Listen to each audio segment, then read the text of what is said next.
नमस्कार, दंगल टुडे में आपका स्वागत है। मैं हूं आपके साथ अंकिता मिश्रा।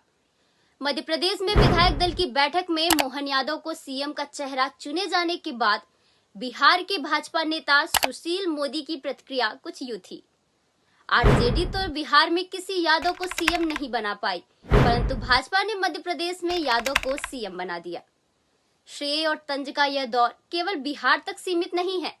यूपी में भी भाजपा के नेता इन तर्कों के तीर सपा की ओर फेंक रहे हैं। ऐसे में सियासी गलियारों में आकलन शुरू हो गया है कि एमपी के मोहन की तान से यूपी बिहार के यादवों को मोहन में भाजपा कितनी सफल होगी। मध्य प्रदेश में सीएम की कुर्सी तक पहुंचने वाले मोहन यादव दूसरे यादव चेहरे हैं। इससे पहले 2005 में भाजपा ने ही बाबूलाल गौर को सीएम बनाया था। यूपी की बात करें तो यादव मुस्लिम कोर वोट बैंक की राजनीति करने वाली सपा के चेहरे अखिलेश यादव 2017 तक सीएम थे और इसके बाद सत्ता से बाहर हो गए। दूसरी ओर बिहार में राबड़ी देवी सीएम के पद पर आखिरी यादव चेहरा थी, जिनकी कुर्सी 2005 में चली गई थी। 2015 में नीतीश कुमार की जेडीयू के साथ गठबंधन में हुई प्रचंड जीत में अधिक सीटें जीतने के बाद भी आरजेडी ने सीएम की कुर्सी नीतीश कुमार के ही पास रहने दी। पिछले साल अगस्त में नीतीश जब भाजपा का साथ छोड़कर आरजेडी के साथ आए तो उनकी सीएम की कुर्सी नहीं हिली। तेजस्वी यादव जरूर डिप्टी सीएम बने। मोहन यादव को जिस एमपी में भाजपा ने सीएम बनाया है, वहां भी यादव वोटर 8% बताए जाते हैं। यूपी में यादव वोटरों की भागीदारी 8% से 9% तक होने का दावा किया जाता है। मैनपुरी, इटावा, कन्नौज, बदायूं, फिरोजाबाद, आजमगढ़, अयोध्या, संत कबीर नगर, कुशीनगर, फर्रुखाबाद, जौनपुर आदि लोकसभा सीटों पर इनका प्रभावी असर है। यूपी में सपा का यह सबसे ठोस वोट बैंक है। लोकसभा में इस समय 4 यादव सांसद हैं, जिसमें 2 सपा, 1 बसपा व 1 भाजपा का है। वहीं दूसरी ओर बिहार में आए हालिया जाति सर्वे के अनुसार वहां यादवों की संख्या 14.30% है। यहां से 5 यादव लोकसभा पहुंचे हैं, जिसमें नित्यानंद राय को मोदी सरकार में मंत्री भी बनाया गया है। हालांकि यादव यहां लालू प्रसाद यादव की आरजेडी का कोर वोट बैंक माने जाते हैं। आरजेडी जेडीयू की प्रदेश सरकार में 25% मंत्री इसी बिरादरी से है। ये आंकड़े इन राज्यों की सियासत में यादव वोटरों के दम की तस्वीर पेश करते हैं।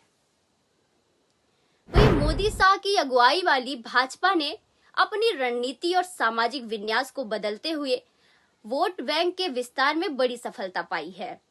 2014 के लोकसभा चुनाव से शुरू हुई जीत के सिलसिले के विस्तार के लिए भाजपा ने ओबीसी, दलित सहित हर संभावित वोट पॉकेट में पैठ बहाने के लिए पसीना बहाया है।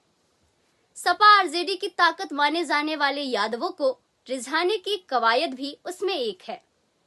एमपी में मोहन यादव को सीएम बनाना भी इसी दांव का हिस्सा माना जा रहा है। बिहार में 2013 में यादव चेहरे को नेता प्रतिपक्ष बनाने से लेकर सरकार संगठन तक भागीदारी बढ़ाई गई। लालू के खास रामकृपाल यादव जैसे चेहरे साथ लाए गए। सियासत के गणित पर अलग दिख रही तस्वीर अक्सर मुद्दों व चुनाव के हिसाब से बदलती रहती है।